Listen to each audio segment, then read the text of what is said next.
Assalamualaikum warahmatullahi wabarakatuh.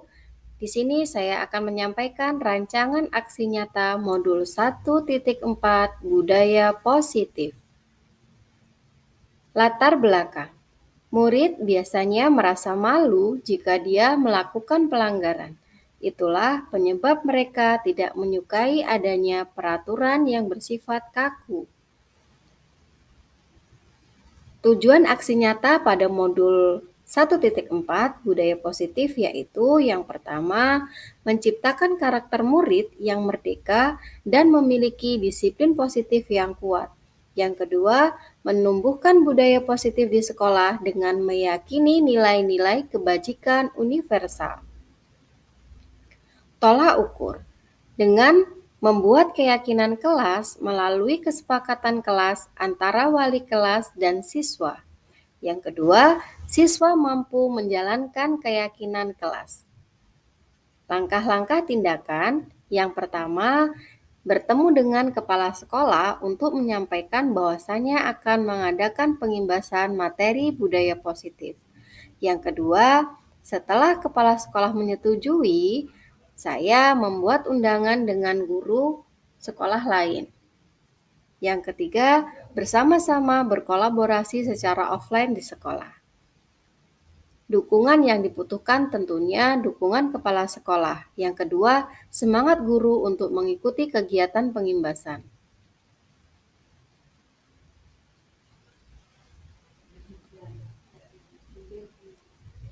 Ketika saya menyampaikan pengimbasan, saya menyampaikan budaya positif itu ada 6.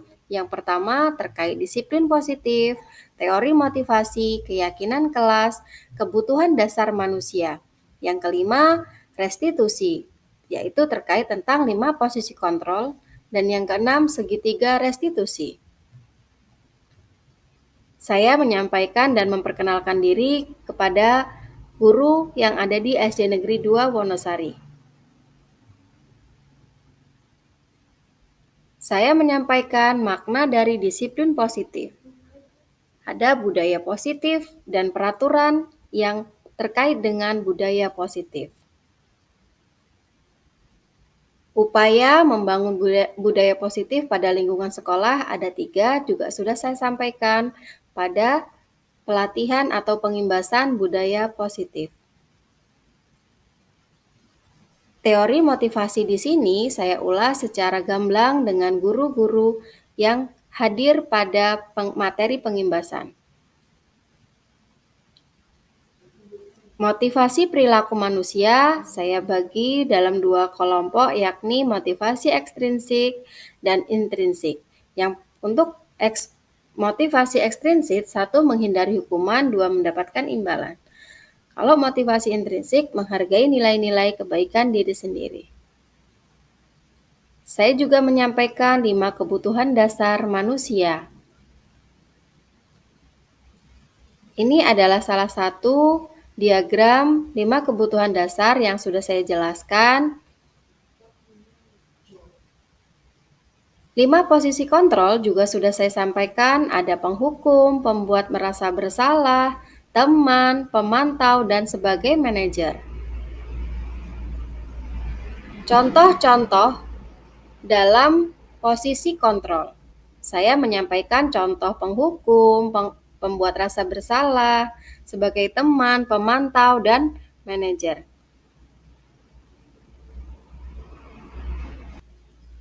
Saya juga menyampaikan segitiga restitusi dan bagaimana cara penerapannya. Restitusi, murid bertanggung jawab, fokus pemecahan masalah, murid menghormati dirinya, murid semangat, teori kontrol. Dan yang terakhir, saya memberikan motivasi kepada guru-guru terkait adanya pelatihan guru penggerak, dan ini tips menciptakan suasana kelas yang kondusif dan menyenangkan. Menurut Ki Hajar Dewantara, kita sebagai pendidik harus bisa menuntun. Itu artinya kita harus tetap semangat dan selamat menyaksikan video diseminasi dari saya, Eli Purwanti. Assalamualaikum warahmatullahi wabarakatuh. Waalaikumsalam warahmatullahi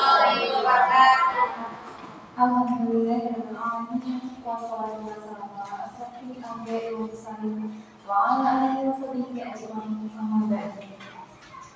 Yang terhormat kepada Dewan Guru SD Negeri 1 Wonosari, Pekalongan Timur. Yang terhormat Ibu undangan sekalian yang saya muliakan. Pertama-tama marilah kita panjatkan kehadiran Allah Subhanahu wa taala karena rahmat hidayahnya kita diberikan kesehatan sehingga masih bisa berkumpul dalam acara pagi ini. Yang kedua, salawat serta salam tak lupa kita sanjungkan kepada baginda kita Nabi Muhammad Sallallahu Alaihi Wasallam yang kita nanti-nantikan sahabatnya di Allahumma amin.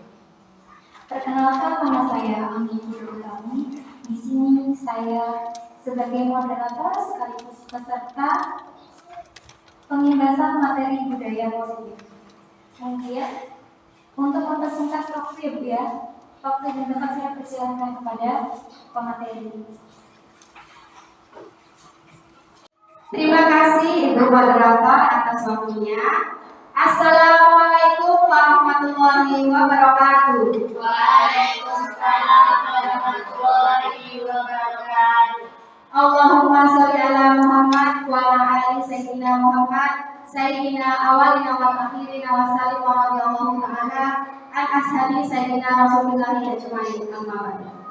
Pertama-tama marilah kita panjatkan puja dan puji syukur kehadirat Allah Subhanahu wa taala sebagaimana pada kesempatan pagi hari ini saya dan ibu-ibu semua dapat melaksanakan pembelajaran atas pembebasan dari modul 1.4. Kedua kalinya sholawat serta salam tak lupa kita sanjungkan kepada junjungan kita Nabi besar Muhammad yang selalu kita nantikan syafaatnya di yaumul qiyamah. Amin ya rabbal alamin. Langsung saja ya ibu-ibu, mungkin kemarin undangan yang diberikan dari rekan kami itu sangat mendadak karena memang awalnya pengibasan ini sebenarnya hanya bisa dilaksanakan di lingkup sekolah. Di lingkup sekolah kami itu memang gurunya terbatas. Makanya kemarin kami minta kepada Ibu dari SD 2 Wonosari untuk membantu pelaksanaan pengibasan saya ini karena memang personilnya harus lebih dari 10 orang. Mungkin tidak keberatan ya ibu-ibu ya. Terima kasih ya Bu. Langsung saja. Silakan. Ya, jadi yang akan saya sampaikan pada pagi hari ini adalah budaya positif. Begini ya Ibu urutannya. Jadi ketika saya kemarin mengikuti pelatihan di calon guru penggerak, itu saya kebetulan di angkatan ke-6, ini ada materi yang harus saya sampaikan kepada ibu-ibu atau bapak-bapak khususnya para pendidik. Karena apa? Karena tujuannya nanti ini akan kita terpulangkan, kita salurkan, kita sampaikan biar tidak berhenti di grup guru penggerak saja gitu ya Bu ya. Ini ada 6 poin yang akan saya bahas. Yang pertama terkait dengan budaya positif itu ada yang pertama disiplin positif, yang kedua teori motivasi, yang ketiga keyakinan kelas, keempat kebutuhan dasar manusia, dan yang kelima restitusi. Ini restitusi ini menyangkut tentang 5 posisi kontrol. Yang terakhir segitiga restitusi. Next.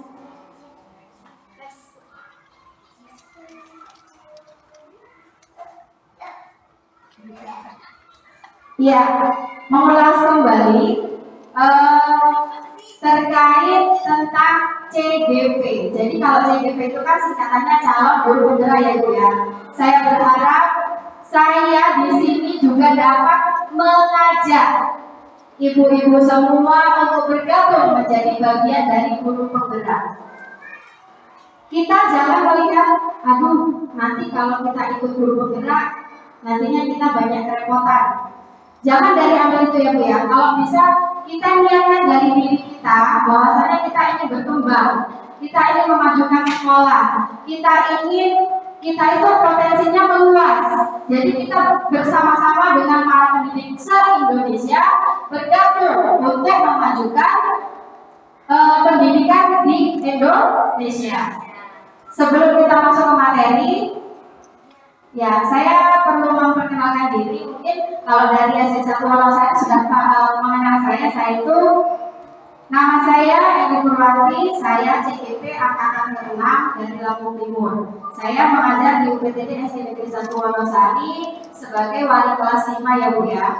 Nah mungkin nantinya gini, ketika saya di sini sudah menjadi calon guru penggerak, ini nanti ada angkatan 7, 8, 9 di bawah saya. Saya berharap sangat besar harapan saya bahwasanya guru-guru semua daftar dulu. Jadi kalau kita memang dari awal punya niatan males, jangan dulu daftar. Yang pertama kita misi esai, yang kedua nanti ada kalau kita sudah lulus esai kita ikut presentasi, baru tes wawancara. Kita jangan pesimis Bu. Coba dulu. Yang penting syarat kita sudah masuk 5 tahun mengajar, kita sudah setiap hari mengajar dulu. Jadi kalau pendidikan guru penggerak ini intinya sama kita kayak pendidikan guru. Kita dulu waktu kuliah itu kan ada yang namanya presentasi, mungkin kayak micro teaching ya. Nah itu presentasinya di micro teaching. Jadi kita praktek mengajar itu aja. Jadi gak ada yang sulit kan? Semoga pokoknya saya berharap ibu-ibu dari SD1, SD2, SD3 Wonosari ikut semua untuk menjadi bagian dari guru penggerak. Cukup ya Bu ya perkenalan dari saya. Mungkin kalau ada yang bertanya tempat tanggal lahir dan lain-lain bisa nanti kontak langsung saya di WA 085378153398. Nah masuk ke materi yang pertama yaitu budaya positif. Disiplin banyak orang yang memaknai sebuah yang dilakukan seseorang pada orang lain untuk mendapatkan kepatuhan dan memiliki kecenderungan ketidaknyamanan, serta sering dihubungkan dengan kata tertib yang berkaitan dengan sanksi dan hukuman bagi yang melanggarnya. Jadi begini Bu, asumsi kita sebagai pendidik itu kalau disiplin itu yang namanya disiplin itu satu pasti di pikiran kita itu yang pertama kali disiplin itu kan pasti berangkatnya pagi. Terus tidak melanggar peraturan. Terus apa lagi Bu? Iya seragam sama. Nah itu yang hanya diasumsi kita. Tapi pada kenyataannya disiplin positif di sini itu adalah sesuatu yang dilakukan seseorang pada orang lain untuk mendapatkan kepatuhan dan memiliki kecenderungan ketidaknyamanan. Jadi ketika kita mengajarkan kepada anak hal-hal yang baik, itu sudah termasuk dalam kategori disiplin positif. Poin-poinnya banyak Bu nanti. Contoh, kita di kelas itu membuat peraturan kelas, tidak menggunakan, tidak makan saat belajar. Itu namanya keyakinan kelas. Nah di sini juga sudah termasuk dalam disiplin positif. Jadi bukan hanya mengontrol anak yang berangkatnya telat, itu yang disebut disiplin bukan. Tapi disiplin di sini adalah segala kebiasaan-kebiasaan kita yang kita tularkan ke anak yang mengajarkan kita, anak yang paham tentang kebaikan itu sudah termasuk dalam poin disiplin positif. Nah, di sini ada pun definisi kata merdeka menurut Ki Hajar Dewantara adalah yaitu kalau di pembelajaran sudah pernah saya sampaikan tentang merdeka belajar dari Ki Hajar Dewantara. Kita sebagai pendidik itu tugasnya adalah menuntun, ya Bu ya. Jadi kita sudah tidak ada lagi yang namanya anak itu harus bisa menulis, harus bisa baca, harus bisa apa yang kita inginkan. Anaknya harus pintar juara IPA, juara IPS. Itu nggak perlu lagi Bu. Intinya kita sebagai pendidik itu apa sih kebutuhan mereka? Anak itu punya kebutuhan yang beda-beda Bu, ya. Jadi mereka itu unik, mereka itu beda-beda, masing-masing anak beda. Yang satu ini dia nggak bisa tulis, nggak bisa baca, tapi IT-nya pinter, dia main HP cepet nyambung. Padahal kan kalau kita logikakan, kalau kita main HP itu kan harusnya baca ya kan? Kembali, menu apa gitu kan? Itu kan logikanya. Tapi buktinya dia nggak bisa tuh. Dia tahu loh cara menggunakan. Dia mau buka YouTube bisa apa kita ajari? Iya kan? Di situ salah satu kelebihan mereka. Nah, yang justru kita tidak bisa pungkiri bahwasanya mereka punya kelebihan. Jadi, apa kita bisa menganggap ketika anak itu tidak bisa baca, nantinya dia akan jadi anak yang bodoh? Tidak ya? Mungkin semua saya rasa ibu-ibu di sini sudah punya pemikiran dia pasti jadi orang sukses. Kita sebagai pendidik harus menanamkan pada diri kita dulu, anak-anak kita yang nantinya jadi orang yang sukses. Dia punya bakat apa? Oh, anak ini pintar ngaji. Nanti dulu kita ngajarin ngajinya. Kita nanti ngajarin yang matematika, yang bahasa Indonesia nanti. Berarti kita teruskan tinggi ngajinya. Kita cari guru agama. Oh, guru agama kita tolong nih si Tios ini ngajinya pintar bu. Oh, gimana caranya bu? Biar dia itu mengembangkan bakatnya. Silakan bu, monggo dibantu.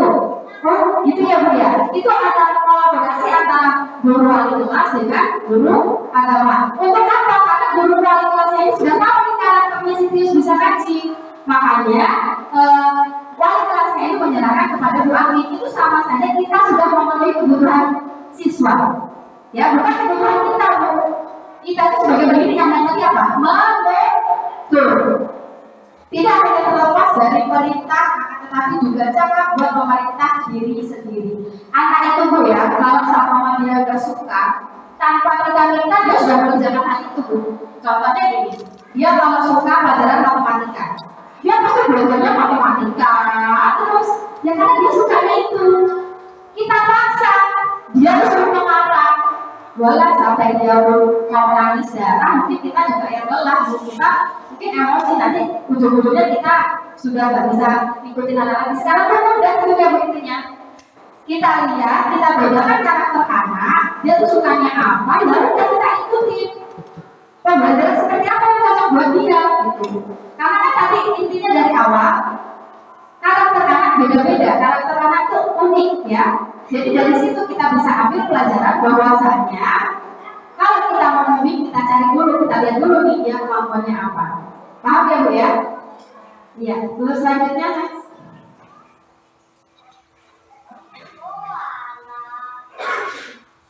Iya, budaya positif di sekolah. Nah, ini salah satu yang sudah pernah saya pelajari pada modul 1.1 tentang budaya positif di sekolah dan nilai-nilai keyakinan, kebiasaan di sekolah yang berpihak pada murid agar murid dapat berkembang menjadi pribadi yang kritis, penuh hormat dan bertanggung jawab. Nah, sekarang ada 5 poin ya bu ya. Kira-kira kalau 5 ini kita terapkan,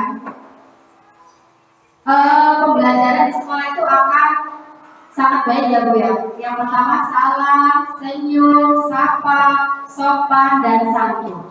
Salam itu mengajarkan kepada anak didik kita untuk saling menghormati, entah dia dengan adik kelas, dengan kakak kelas, dengan guru, ya bu ya. Jadi kita fokus dulu nih, oh budaya positif di sekolah kita apa yang mau kita ajarkan? 5S dulu aja deh. Dari yang terkecil, 5S. Salam, senyum, sapa, sopan dan santun. Buat anak-anak itu terlihat-lihat dengan 5S ini bu. Apa nak 5S? Salam, senyum, sapa, sopan dan santun. Kemarin saya sudah ngajarin bu. Kalau ketika salam, berarti apa sih lambangnya?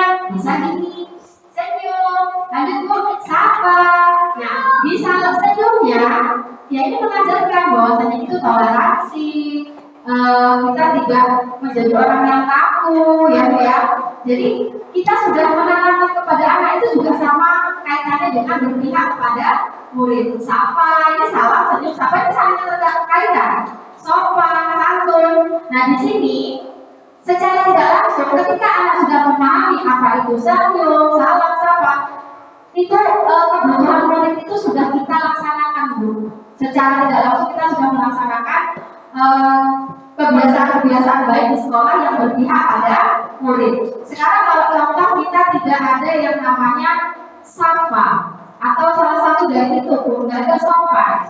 Dia salam sudah kita terapkan, senyum sudah, sapa sudah, sopannya tidak kita terapkan. Kira-kira seperti apa bu? Ya nanti anak-anak itu apa bahasanya? Kalau bahasa Jawanya sih lunjang ya bu ya. anak itu gak punya sopan. Kadang-kadang kalau sama ada gurunya lagi duduk-duduk, anak-anak tuh ada yang lari-lari, ada yang membuang sampah di samping gurunya, malah padahal kadang mereka itu belum paham. Padahal kalau zamannya kita dulu waktu sekolah dulu, gurunya lagi ngapain, anak-anak sudah takut gitu ya. Mungkin anak sekarang tuh beda, ya karena minum susunya juga mungkin beda itu ya. Ya dari situ mungkin sudah perbedaan. Tapi zaman kan mungkin kayak gitu ya. Tapi kita harus tetap terapkan, jangan kita itu lelah untuk mengingatkan anak, menerapkan salam, senyum, sapa, sopan dan santun. Insya Allah di SD kami, setelah saya sudah memberikan pengetahuan ini kepada dewan guru dan anak-anak guru sekalian, sudah semua berjalan dengan lancar terkait tentang budaya positif pengembangan 5S. Di sini ada yang ditanyakan Bu? Lanjut? Oke, satu.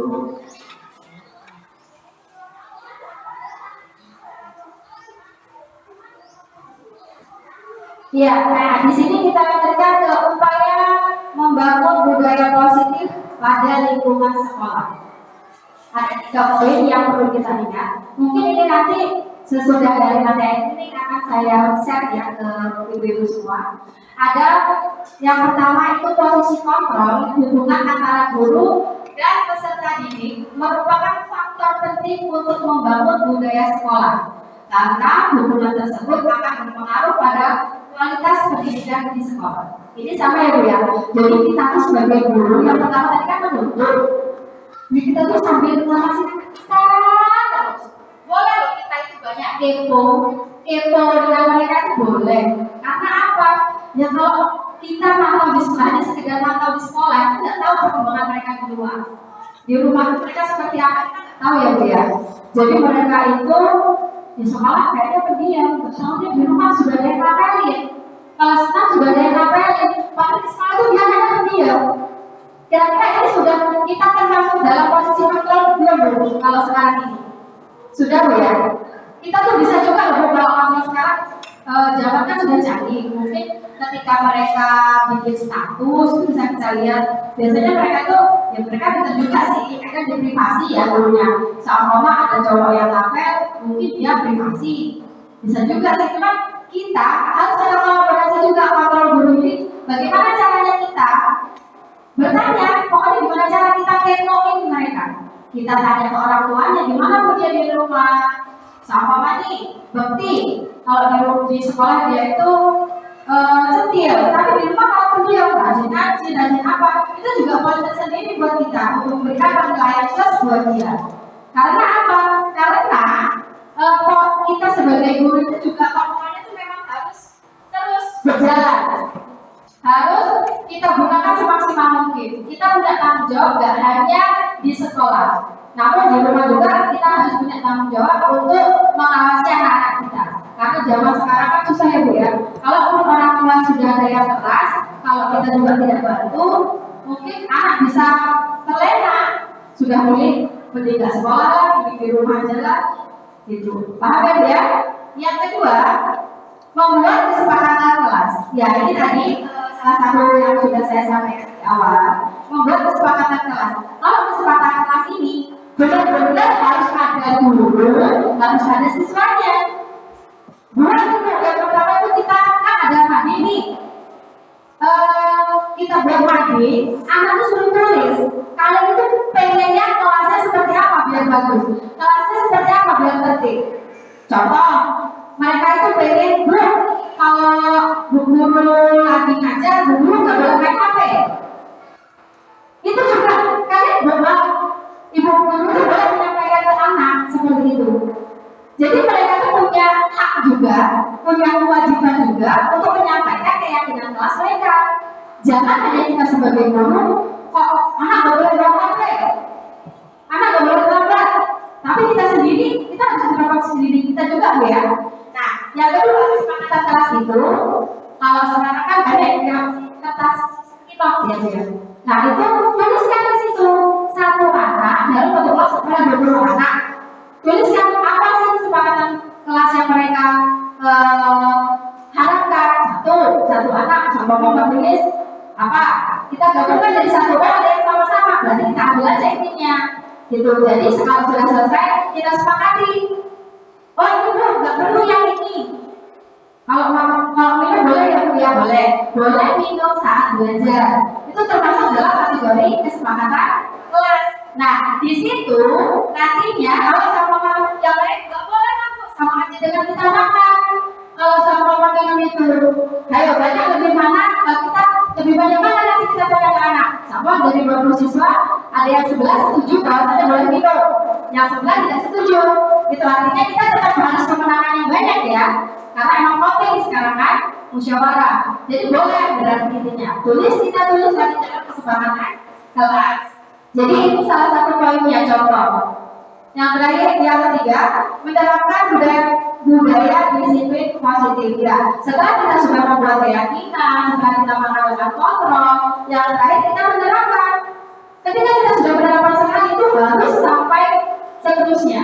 Jangan hanya ketika pas ada guru-guru aja, dengan ada pas ada acara pengawas sekolah datang kita hanya selalu sama salam tadi, tapi seterusnya sampai anak-anakmu sampai kita semua itu belum perlu kita perbaiki lagi apa yang belum baik. Nanti.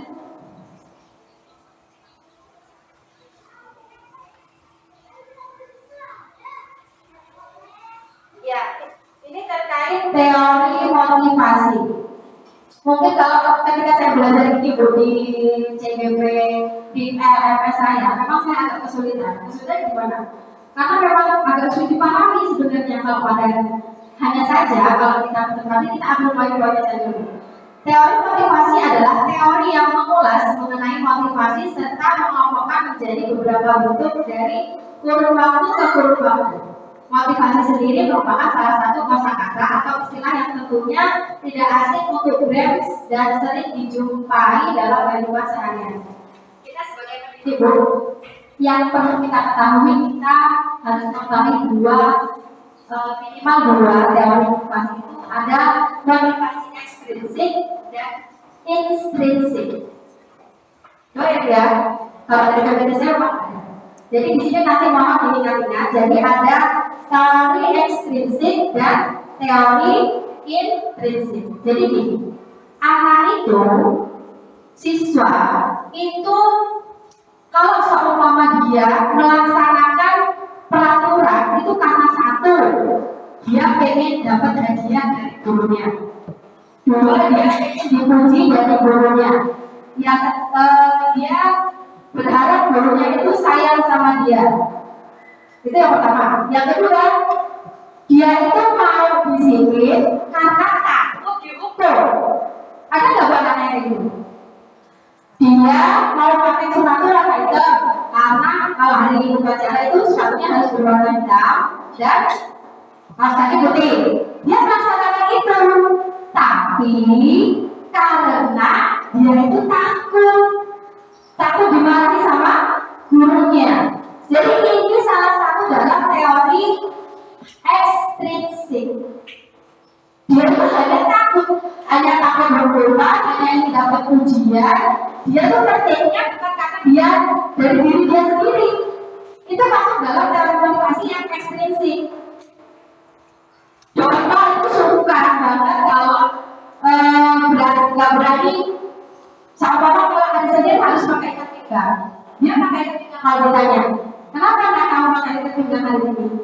Karena dia nggak dihukum. Kalau dia masih mengungkapkan itu artinya motivasi yang dia pakai itu masih ekstrinsik. Karena dia masih dihukum, ya Bu ya. Jadi bukan kesadaran diri dia. Tapi kalau dia sudah menerapkan yang namanya motivasi intrinsik, itu berasal dari dalam diri dia, menghargai nilai-nilai kebaikan yang ada di dirinya. Anak kalau sudah punya ini, gurunya pasti sibuk gini, pasti senang nggak Bu kalau punya anak, punya murid, tanpa kita suruh mereka sudah tertib sendiri. Udah mau upacara mereka sudah baris, udah mau upacara mereka sudah pegang apa yang mau dia jalankan tugasnya tanpa takut lagi loh dari gurunya. Itu motivasi intrinsiknya sudah dia miliki. Kita harus berbangga hati Bu,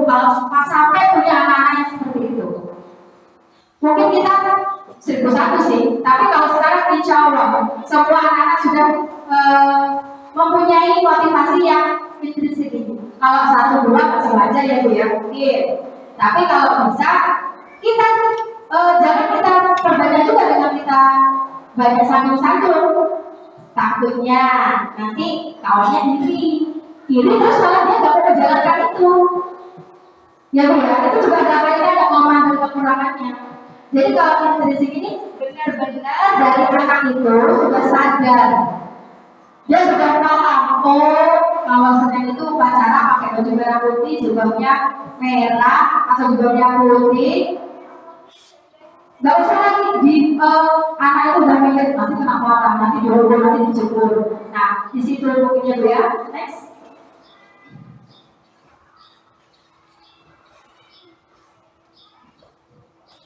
Selanjutnya keyakinan kelas merancang sebuah kesepakatan. Ini tadi sudah sempat saya sampaikan. Kalau merancang keyakinan kelas, selain yang sebelum ini kan ini tadi sudah kita bahas ya.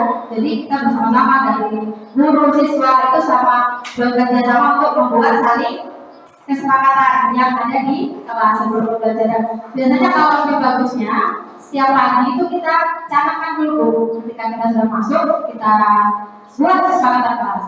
Hari ini kita mau belajar. Apa kesepakatan kita hari ini? Bisa ditempel di situ. Contoh, 1, berdoa sebelum diminta oleh guru. 2, apa? Tidak boleh ngobrol. Langsung jadi berapa poin? Anak itu langsung diajak terlibat mereka itu untuk membuat kesepakatan kelas.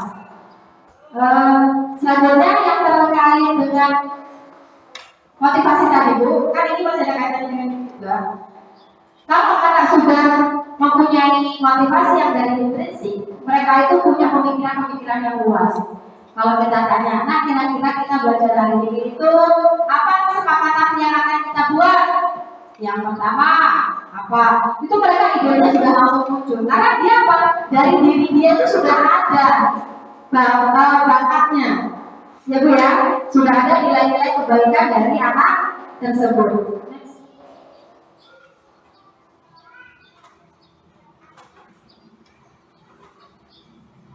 Ya, ini terkait 5 kebutuhan dasar manusia. Sebelum saya lanjut, mungkin agak ngantuk ya. Sedikit ada games dari saya biar suasananya nggak tegang. Keterkaitan. Contoh Bu, kalau saya bilang ini speaking sedikit ya Bu ya. Ya, ketika saya bilang garam, ini yang terkaitan. Kalau saya bilang garam, itu apa Bu yang ada di pikiran Ibu? Bisa asin. Nanti langsung lompat Ibu. Bu Anggi tunjuk ke Bu Dina apa? Bu Santi. Sama apa gini? Bu Anggi saya tunjuk garam. Bu Anggi langsung jawab asin, gitu kan ya Bu ya.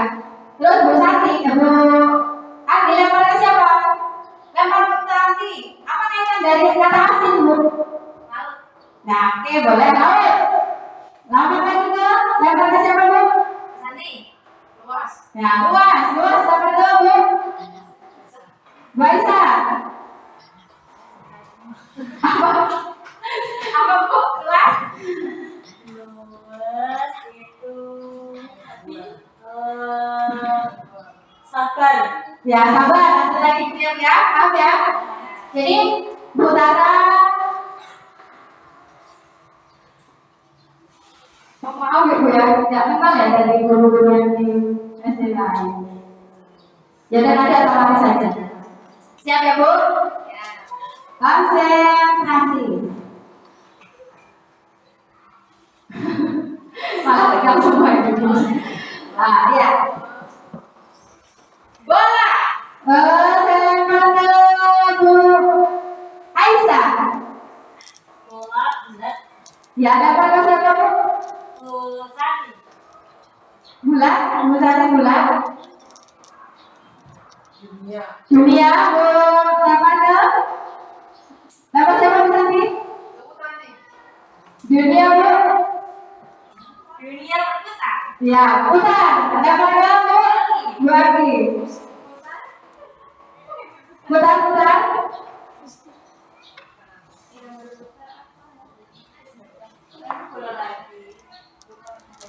Ayo Bu. Balik. Lempar ke Bu Bella. Balik Bu. Iya, bangku lempar lagi Bu.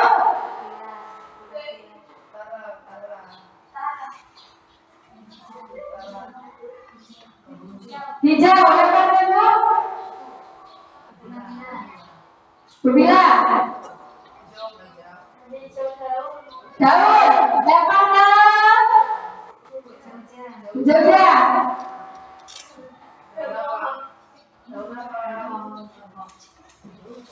Daun pohon, oke. Lemparkan dulu ke saya juga boleh.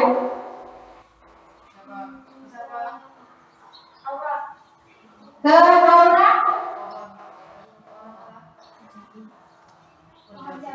Pohon jambu. Ya, saya bisa melanjutkan. Jadi sebenarnya kalau kita pakai ini, anak itu konsentrasinya insya Allah bisa agak kepancing Bu ya. Jadi ketika dia bilang bulan, siapa memang tentang kita nggak tahu, balik lagi aja ke pertanyaan yang pertama. Bulan, langsung muncul ke yang memberikan pertanyaan. Ya Bu ya, cukup ya. Ya, kita lanjutkan kembali 5 kebutuhan dasar manusia. Ya, seluruh tindakan manusia memiliki tujuan tertentu.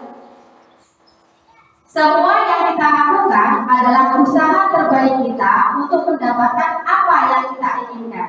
Ketika kita mendapatkan apa yang kita inginkan, sebetulnya saat itu kita sedang memenuhi satu atau lebih dari satu kebutuhan dasar, yaitu kebutuhan bertahan hidup atau survival, kasih sayang dan rasa diterima, love and belonging, kebebasan, freedom, kesayangan, fun, dan penguasaan power. Kita sebagai pendidik harus tahu 5 kebutuhan dasar manusia. Yang pertama kita akan bahas satu persatu. Coba next.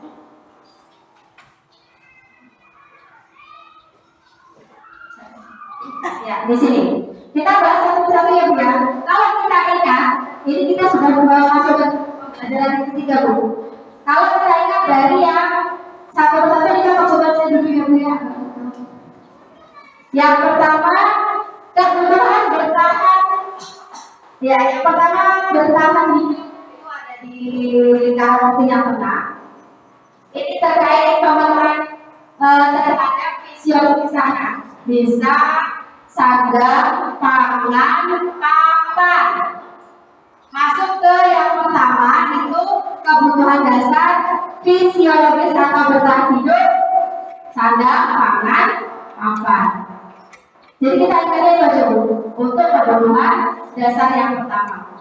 Paham ya Bu ya? Mungkin kalau di dalam kategori yang kebutuhan sandang, pangan, papan ini ada kaitannya yang apa yang sudah kita perhatikan, mungkin ketika dia sekolah menggunakan seragamnya, terus rumahnya, gitu kan, itu adalah salah satu kebutuhan. Mungkin anak akan merasa dia minder kalau sama mama dia teman-temannya banyak udah punya rumah, dia belum punya.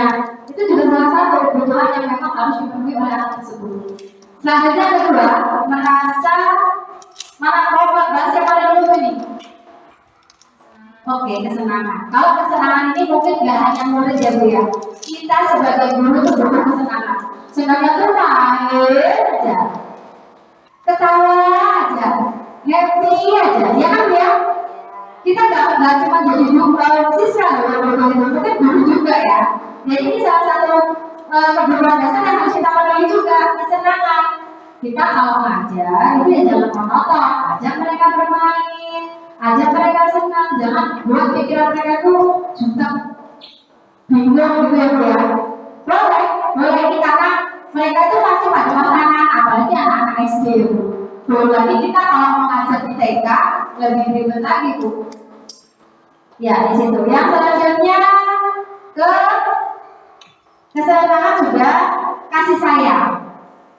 Ya, semua anak itu butuh kasih sayang ya Bu ya, baik dari guru, dari orang tua, dari rekan, dari teman-teman mereka, yaitu mereka juga butuh kasih sayang, butuh diterima, butuh diperhatikan. Benar nggak Bu? Ketika anak itu kurang kasih sayang, tindakan dia itu akan over, akan nggak bisa kita pantau lagi, ya Bu ya. Jadi ketika anak itu kurang kasih sayang, kita sebagai pendidik akan kesulitan Bu. Jadi kita tuh di sekolah juga harus menganggap mereka sebagai anak kita sendiri. Karena apa? Mereka butuh kasih sayang, mereka butuh diterima. Ya Bu ya. Lanjut ke kebebasan. Kalau kebebasan ini saya ambil contoh, seumpama kita punya anak ya Bu ya di rumah. Jadi anak kita itu kalau seumpama kita kasih botol setiap hari telur aja, kira-kira dia bosan nggak? Iya, pasti dia pengen besok tuh bawain sosis, bawain spaghetti, bawain burger. Nah, di situ itu juga termasuk dalam kebebasan. Dia tuh pengen menentukan loh, bukan kayak ini aja. Sama dengan kalau sama mama anak itu menuntut kita sebagai pendidik itu, kalau sama mama kita menggunakan pembelajaran atau metode pembelajaran itu nggak boleh monoton. Karena apa ya? Karena dia juga butuh kebebasan.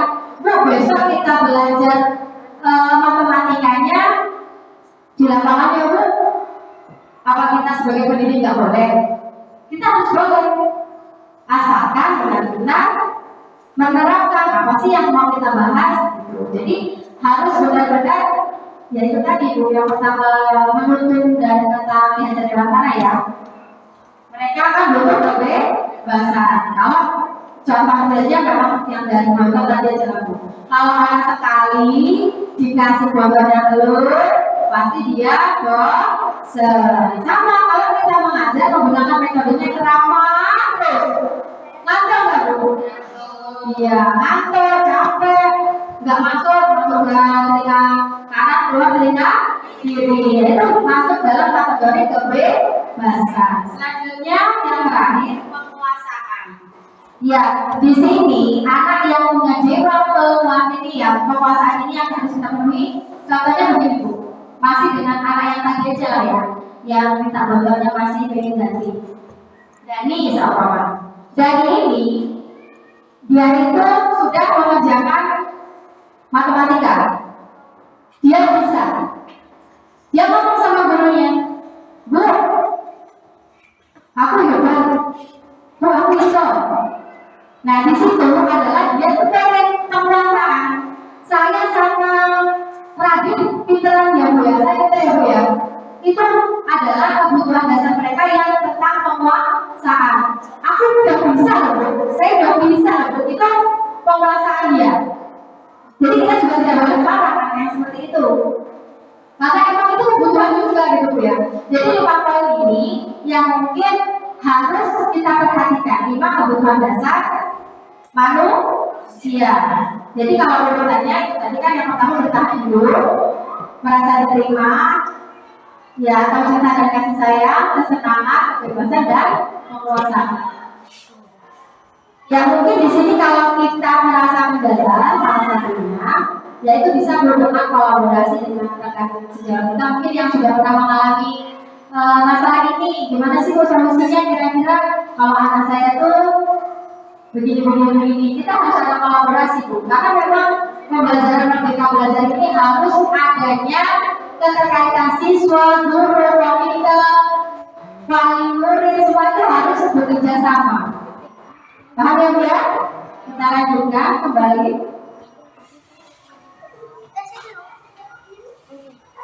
Ya, lanjut ke posisi kontrol.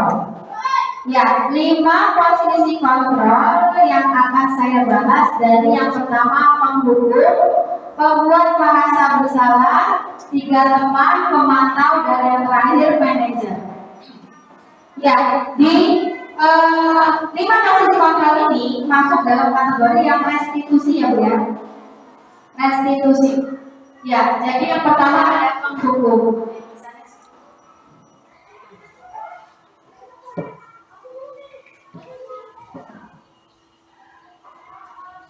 Ya, yang pertama tadi penghubung itu langsung saya contohkan satu-satu dulu.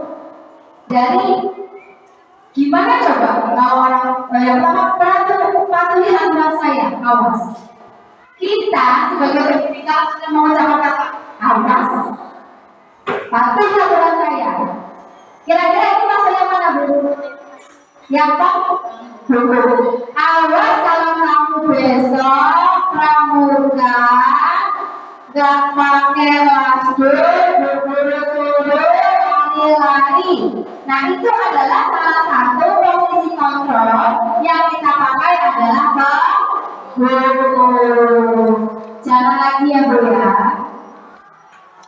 Iya, jadi jangan keluarkan lagi kata-kata awas, pokoknya, harus. Itu kalau bisa dihapuskan dari benak kita Bu ya. Karena ini adalah salah satu posisi kontrol yang benar-benar tidak memenuhi kebutuhan siswa, tidak akan membuat anak itu berkembang. Selanjutnya Bu, yang kedua itu gimana coba kalau orang tua kamu tahu kamu berbuat salah begini. Jadi ini ketika ada masalah, guru itu ngomong sama siswanya, coba kalau orang tua tahu kira-kira gimana. Nah itu salah satu berarti yang posisi kontrol apa yang kedua, membuat merasa bersalah. Anak itu beneran, gara-gara aku nanti aku kena sama ibuku. Itu kepikiran terus Bu. Gara-gara guru ngomong, gimana coba kalau orang tua tahu? Jadi dia kepikiran, dia takut, dia bingung, akan merusak juga mental mereka. Ini malah lebih parah dari yang kontrol pertama, dari kontrol yang penghubung. Penghubung aja kita sudah anggap parah ya Bu ya, membuat anak dijatuhkan mentalnya. Tapi ketika ini justru juga lebih parah, karena anak itu berkelanjutan terngiang-ngiangnya.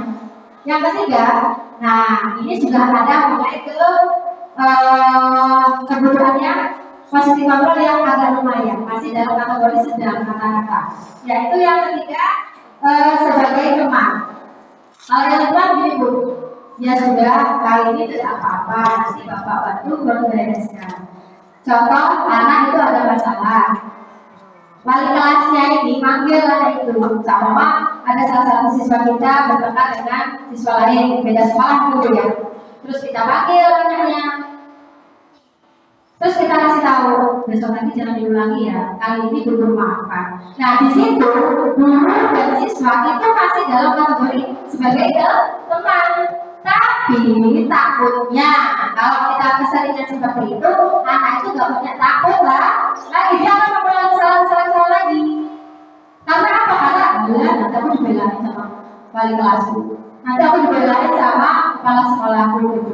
Jadi di posisi kontrol ini juga jangan sampai belum maksimal kita terapkan, bukan posisi kontrol yang bagus juga kita terapkan. Karena apa? Karena ada efek atau ada kelemahannya. Ketika apa itu dibela, artinya dia akan ngeluh. Itu juga kita. Yang keempat, sanksi atau konsekuensinya apa? Ya ini dalam pemantau. Kategori yang pemantau, posisi kontrol yang keempat yaitu sebagai pemantau. Kalau pemantau di sini, ini tadinya siswa dan guru itu mempunyai kesepakatan. Contoh, kalau seumpama Dika menumpahkan air di bukunya siapa gitu, konsekuensinya apa? Hukumannya apa? Tapi bukan hukuman ya bahasanya, yang pasti harus dibersihkan. Tapi kan sebelumnya ada kesepakatan, kalau kamu nyubit, kira-kira apa? Ya nanti konsekuensinya apa? Kamu pasti ganti dicubit, ya kan? Kita pahamkan ke mereka konsekuensinya atau sanksinya apa. Tapi beda dengan hukuman ya Bu. Kalau hukuman itu kan sama anak berbuat salah, langsung disuruh ke lari lapangan, itu hukuman. Kalau sama sanksi, memang dia udah sepakat, anak tuh udah tahu, oh dia nanti kalau saya numpahin botol minum ini saya suruh ngepel, suruh ngelap. Itu kan konsekuensi, bukan hukuman ya Bu. Kalau dia yang salah, gitu. Ya, yang terakhir, apa rencana kamu untuk memperbaiki hal ini? Ya di sini contoh yang terakhir yaitu tentang posisi kontrol sebagai manajer. Kalau di posisi ini, murid itu sudah tahu gimana caranya mencari solusi dari masalahnya dia sendiri. Ini guru memberikan pertanyaan, apa rencana kamu untuk memperbaiki hal ini? Nah, dari kelima posisi kontrol ini yang akan kita bahas, yang akan kita terapkan adalah yang terakhir Bu, sebagai manajer, karena ini yang terbaik dan sudah terbukti. Dalam kategori manajer ini itu ada yang namanya yang pertama harus kita kerjakan adalah menstabilkan identitas.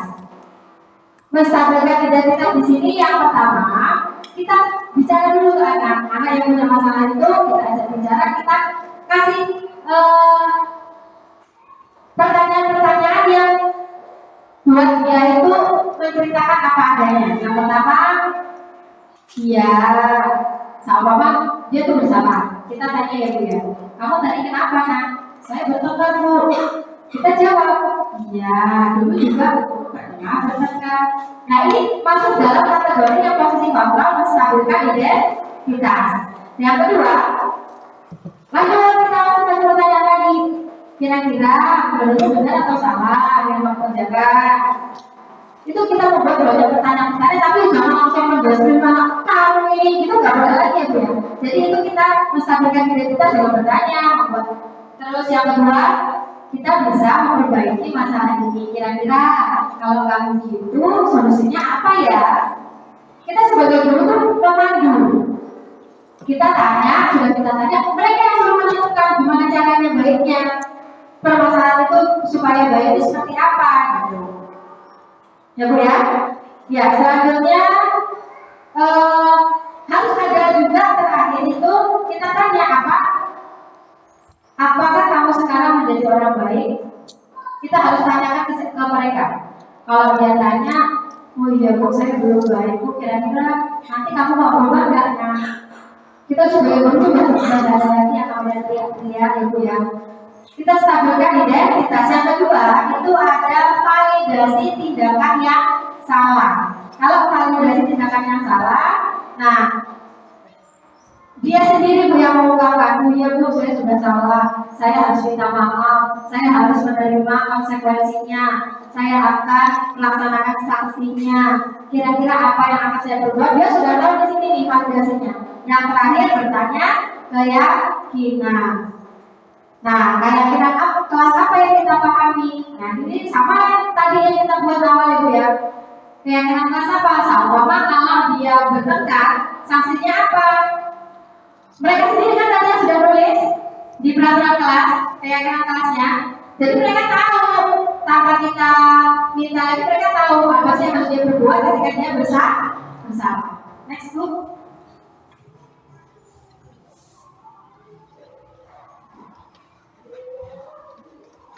Oh ya, ini masih tadi pertanyaan. Nah, sebenarnya sekarang ini Bu, kalau yang berbicara tentang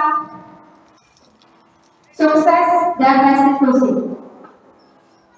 Kalau yang pertama, kalau restitusi itu kalau kita menggunakan restitusi yang tiga ini, menstabilkan identitas, validasi tindakan, bertanya keyakinan, itu kita bisa mendapatkan siswa yang bertanggung jawab, terus fokus pada pemecahan masalah, murid menghormati dirinya sendiri, murid semakin semangat. Jadi ada imbasnya ketika mereka sudah menggunakan restitusi. Kalau yang hanya ini kan pakai posisi manajer yang terakhir ya Bu ya, yang manajer. Kalau yang memantau tadi sudah ada kelebihan-kelebihannya, hanya saja juga tetap ada kekurangan. Nanti dia akan takutnya sebentar. Malah nanti kalau sama ini cuma disuruhin aja kok konsekuensinya, dia balik lagi. Ya kan kalau cuma sebagai pemantau, tapi kalau sebagai manajer, insya Allah anak tidak akan mengulangi hal tersebut.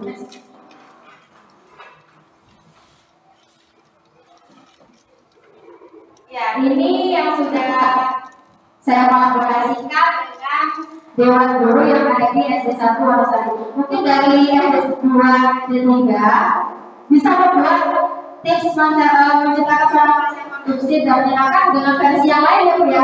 Karena ini kalau menurut dari sekolah kami gitu. Jadi bukan itu harusnya bukan seperti itu gitu, bukan. Kan ini kita masing-masing dari sekolah. Yang pertama, menyampaikan aturan dengan tegas namun penuh empati.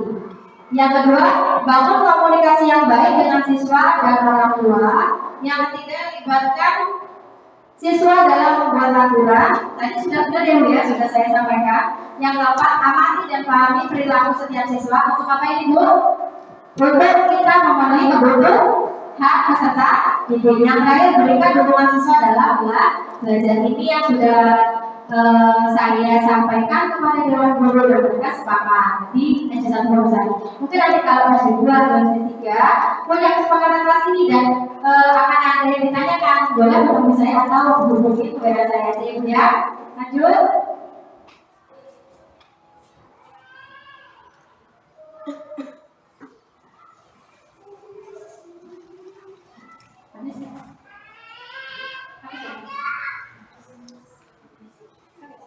Oh iya. Oke, mungkin cukup ya Bu ya. Tadi sudah saya sampaikan kelima, benar ya Bu ya, 5 sampai ke segitiga restitusi. Artinya mungkin itu yang dapat saya sampaikan. Nah, sebagai kesimpulan, budaya positif yang sudah saya terapkan di sekolah, perwujudan dari nilai-nilai keyakinan universal yang kami terapkan di SD Negeri 1 Wonosari. Yang pertama, literasi. Jadi masih banyaknya dari siswa-siswa kami itu banyak yang belum bisa baca. Makanya kami membudayakan untuk literasi. Literasi di sini bukan artinya harus anak itu bisa baca apa, bukan Bu. Saya minta ke mereka itu kalau baca ada tulisan di depan sana dulu. Tuh di pagar ada tulisan apa? Pantai. Boleh, itu artinya dia sudah membudayakan literasi atau membaca. Oh pantai. Nanti saya baca di sana Bu. Pepsodent 24 jam kinclong gitu. Nah mereka itu sudah membudayakan literasi, itu yang saya sudah terapkan di sekolah kami. Yang kedua, ekskul. Ekskul memang dari zaman dulu, maksudnya dari sebelum-sebelumnya di SD1 Wonosari juga sudah menerapkan ekskul ada pramuka. Jadi anak-anak dituntut untuk aktif dalam kegiatan pramuka. Alhamdulillah berjalan lancar sekian tahun. Anak itu gak ada yang malas ketika diajak kegiatan pramuka. Yang ketiga, pembiasaan awal dan akhir. Kalau pembiasaan awal kami saya sudah menerapkan ketika anak-anak pulang atau benar-benar dulu itu bersalaman. Yang keempat, bersifat spontan. Bersifat spontan ini siswa dan guru itu saling tegur sapa, tapi mereka itu tidak ada batasannya. Mereka saling sopan, saling santun. Salah satunya menerapkan dari yang 5S. Yang terakhir, menetapkan tata tertib sekolah. Yang ini dilaksanakan dari guru, kepala sekolah dan siswa-siswa dari SD1 Wonosari. Mungkin sebelum saya tutup, saya minta biar aktif sedikit lah ya. Saya minta Bu Raisa, apa sih Bu refleksi pembelajaran hari ini?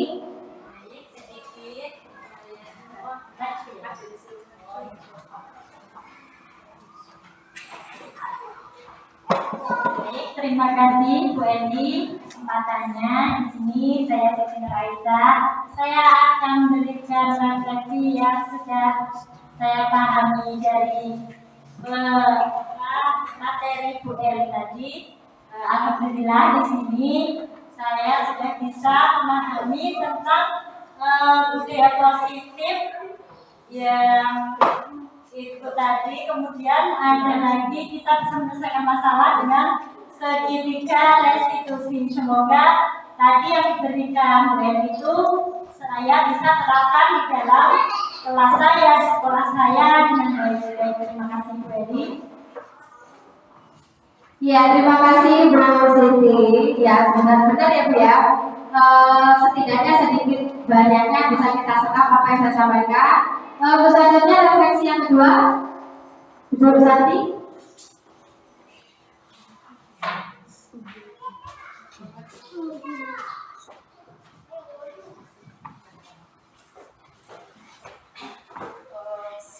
saya Sati Maria. Dari pembelajaran di materi yang diberikan Bu Eni tadi tentang budaya positif atau restitusi itu bisa saya serap untuk mengajar untuk anak-anak kami, bisa kami terima dengan baik supaya untuk berkelanjutan ke depannya lebih baik lagi. Sekian untuk Bu Eni. Terima kasih ya Ibu.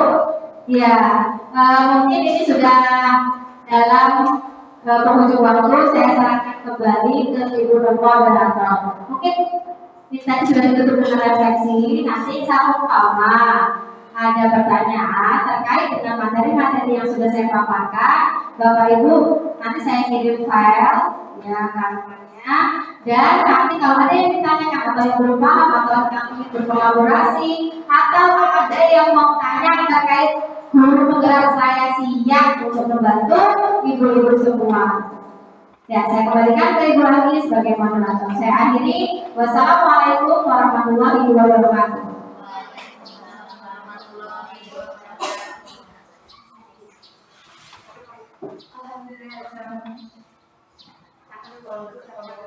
Alhamdulillah, terima kasih pada materi. Semoga kita semua bisa mengambil pelajaran dari materi ini dan dapat kita terapkan di sekolah kita masing-masing. Saya sebagai moderator mohon maaf apabila ada kesalahan. Pada Allah saya mohon ampun. Saya akhiri wassalamualaikum warahmatullahi wabarakatuh. Waalaikumsalam warahmatullahi wabarakatuh.